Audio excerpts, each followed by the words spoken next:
میرے محترم بھائیوں، شریعت مطہرہ میں جہاں حلال کھانے کا حکم ہے وہ حلال کمانے کا بھی حکم ہے۔ دور حاضر کے اندر بہت ساری ایسی نت نئی شکلیں بنی ہیں کہ آدمی کماتا ہے لیکن حلال نہیں ہوتا، مشکوک ہوتا ہے اگرچہ وہ حرام نہ بھی ہو۔ اور حضرت محمد صلی اللہ تعالیٰ علیہ وسلم نے ترمذی شریف جلد ثانی کے اندر یہ واضح طور پر فرمایا کہ جیسے حرام سے بچنا ضروری ہے، مشتبہ حرام سے بچنا بھی ضروری ہے۔ آج ہم آپ کو ایک مسئلے کی طرف توجہ دلاتے ہیں۔ ہمارے ہاں کچھ لوگ انویسٹر ہوتے ہیں اور وہ پیسہ انویسٹ کرتے ہیں اور فکس مہینے میں ان سے کچھ پیسے لیتے ہیں۔ مثلا ہمارے ہاں کچھ لوگ ایک بڑے تاجر کے پاس جاتے ہیں اور وہاں 2 لاکھ روپے جمع کراتے ہیں اور ان سے وہ سالانہ ماہانہ 6,000 روپے لینا شروع کر دیتے ہیں، اور وہ بھی آرام سے تسلی سے لے رہا ہوتا ہے۔ یہ بھی حالانکہ یہ جائز نہیں ہے، فکس کر کے پیسہ لینا درست نہیں ہے، اس لیے کہ اس نے 2 لاکھ روپے جمع کرائے ہیں اور یہ 6 سال تک اس کو 2 لاکھ انویسٹ کرتا ہے اور ہر مہینے اس سے 3,000 6,000 5,000 جو بھی ان فریقین کے درمیان باہمی مصالحت سے طے ہو جاتے ہیں وہ لیتا رہتا ہے، پھر سال کے بعد اپنے پورے کے پورے 2 لاکھ بھی واپس لے لیتا ہے۔ اور یہ جائز نہیں ہے فکس کر کے لینا، اس لیے کہ یہ تو پیسے پر پیسہ لے رہا ہے، نہ اس کو پتہ ہے کہ جس کو میں نے پیسہ انویسٹ کیا ہے وہ کیا کام کر رہا ہے، کام بھی کر رہا ہے یا نہیں کر رہا، یا آگے اس نے پیسہ سود پر دیا ہے یا کس حلال کاموں میں لگایا، اس کو کچھ فرق نہیں پڑتا۔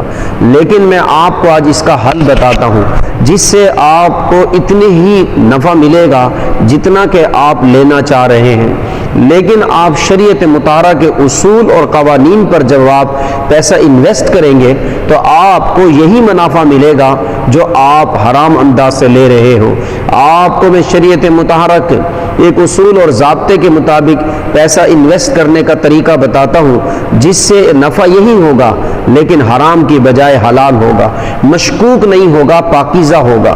تو میں آپ کر رہا تھا شریعت مطہرہ میں جیسے حلال کھانے کا حکم ہے، حرام سے بچنے کا حکم ہے، اسی طرح حلال کمانے کا بھی حکم ہے۔ آپ یہی صورت ذہن میں رہے کہ ہم کسی بڑے تاجر کے پاس جا کر کہتے ہیں یہ 2 لاکھ روپے ہیں، آپ میرے پیسے کو انویسٹ کریں۔ سب سے پہلے اس سے یہ بات پوچھ لیں کہ آپ میرا پیسہ کس مد میں لگائیں گے۔ شریعت میں اس کو مزاربت کہتے ہیں کہ ایک آدمی کا پیسہ ہوتا ہے اور دوسرے کی محنت ہوتی ہے۔ وہ آدمی ان پیسوں کو جہاں لگائے وہ بتائے گا، مثلا میں چاول خریدوں گا، میں چینی خریدوں گا، میں گڑ خریدوں گا، میں گنا خریدوں گا۔ اس کے بعد اس سے طے کرے کہ بھی نفع اور نقصان میں ہم برابر کے شریک ہوں گے، اور نفع نقصان کو بھی فیصد میں طے کرے۔ مثلا اب 100% منافع کو ہم کر لیتے ہیں کہ 10 روپے ہیں، ہم اس کو سمجھتے ہیں کہ 100% منافع ہے، اب ہم 50% کر لیں، بھئی 50 تمہارا ہے 50 میرا ہے، 70 اور 30% پہ لے آئیں کہ 30% آپ کا ہے 70% میرا ہے۔ پھر جب وہ چیز فروخت کرے گا تو جو منافع ہوگا وہ بھی 30 اور مثلا 70 کے بنیاد پر تقسیم ہو جائے، اور نقصان بھی اسی طرح۔ لیکن اب اس کی تفصیل سنو، میں آپ کو تفصیل بتاتا ہوں تاکہ آپ کا پیسہ جب پیسہ انویسٹ کیا جائے تو حلال طریقے سے آپ کو نفع ملے۔ اس کی صورت یہ ہے کہ آپ کسی بھی دکاندار کے پاس جائیں اور جا کر اس سے چیز خرید لیں، ایک صورت تو یہ ہے، اور چیز خرید کر اپنے تحویل اور قبضے میں لے لیں۔ مثلا آپ اس کے گودام سے یا اس جگہ سے اٹھا لیں، ان بوریوں پر اپنا نام لکھ لیں، آپ کو پتہ چل جائے گا کہ یہ میری مال ہے، میرا نام ان پر ہے، اور یہ واقعی میں نے چینی خریدی ہے، چینی میرے قبضے میں آ گئی۔ اب چند دن کے بعد یا مہینے کے بعد اگر آپ کو وہ دکاندار کہیں کہ آپ چینی بیچنا چاہتے ہیں، تب آپ کسی نوکر کو، کسی ملازم کو بھیج دیں، وہ وکیل بن کر آپ کی وہ چیز بیچ دے گا، اب جو منافع ہوگا وہ آپ کو مل جائے گا، ایک صورت۔ دوسری صورت ہے مزاربت کی، کہ آپ دکاندار کو کہیں یہ 2 لاکھ روپے ہیں، آپ اس کو جس طرح چاہیں استعمال کریں، لیکن جو کام کرنا چاہتے ہیں وہ واضح کر دے گا۔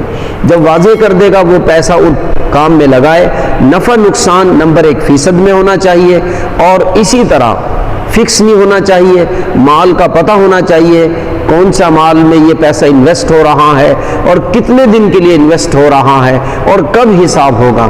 جب ہر بات دودھ کی طرح واضح ہو جائے، سفید ہو جائے، پھر معاملے میں دستخط کیے جائیں تاکہ کل کو پریشانی نہ ہو.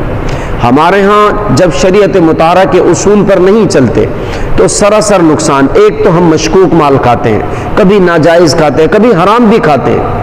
ہم نے پیسہ دیا، مہینے کے بعد 5,000 روپے لے رہے ہیں، ہمیں کچھ نہیں پتا کہ وہ مال لے رہا ہے نہیں لے رہا ہے، چینی لے رہا ہے، چاول لے رہا ہے یا نہیں لے رہا ہے، لیکن ہم ہر مہینے جا کر 2,000 روپے لے لیتے ہیں اور ہم خوش ہو رہے ہوتے ہیں، لے جی ہمارا پیسہ تو انویسٹ ہے اور مجھے بڑا منافع مل رہا ہے. دیکھیں ہمیں شریعت نے حلال کھانے کا حکم دیا، حلال کمانے کا بھی حکم دیا ہے. آپ اس لیے کوشش کریں کہ جا کر شریعت مطہرہ کے اصول پر کاروبار کریں. آپ کے سامنے میں نے 2 شکلیں بیان کی. ایک یہ کہ اس سے چیز لیں، اپنی تحویل میں لیں، وہاں سے آپ بیلدار کو کہیں وہ مال آپ کا اٹھا کر ایک جگہ رکھ دیں، اس پر آپ نام لکھ دیں، پھر جب کبھی آپ کو بیچنے کا ارادہ ہو آپ پھر ملازم کو بھیج دیں، وہ جا کر آپ کا یہ مال آگے فروخت کر دیں. جو گودام میں رکھنے کا کرایہ وصول کرنا چاہے وہ وصول کر لیں. یا پھر دوسری صحیح صورت یہ ہے کہ آپ پیسہ انویسٹ کریں اور اس سے پوچھیں کس مد میں آپ ہمارا پیسہ لگا رہے ہیں، پھر نفع نقصان کو طے کریں، یعنی نفع میں بھی اور نقصان میں بھی، اور فیصد میں طے کریں. پھر اگر خدا نخواستہ نقصان ہو جائے تو پہلے نفع سے نقصان پورا کیا جائے گا. یہ نہیں کہ بھئی جس کا پیسہ اس سے نقصان پورا ہوگا، نہیں، نفع سے نقصان، نفع نہ رہے پھر اصل مال سے نقصان پورا ہوتا ہے. لیکن اگر ہم شریعت مطہرہ کے مطابق اگر ہم کاروبار کریں گے انشاءاللہ ہمیں نفع ہوگا. میں آئندہ آپ کو یہ بتاؤں گا کہ کاروبار کس انداز سے کیا جائے کہ ہمارا کاروبار باعث برکت بن جاتا ہے. اللہ تعالی ہمیں حلال کمانے کی، حلال کھانے کی توفیق نصیب فرمائے.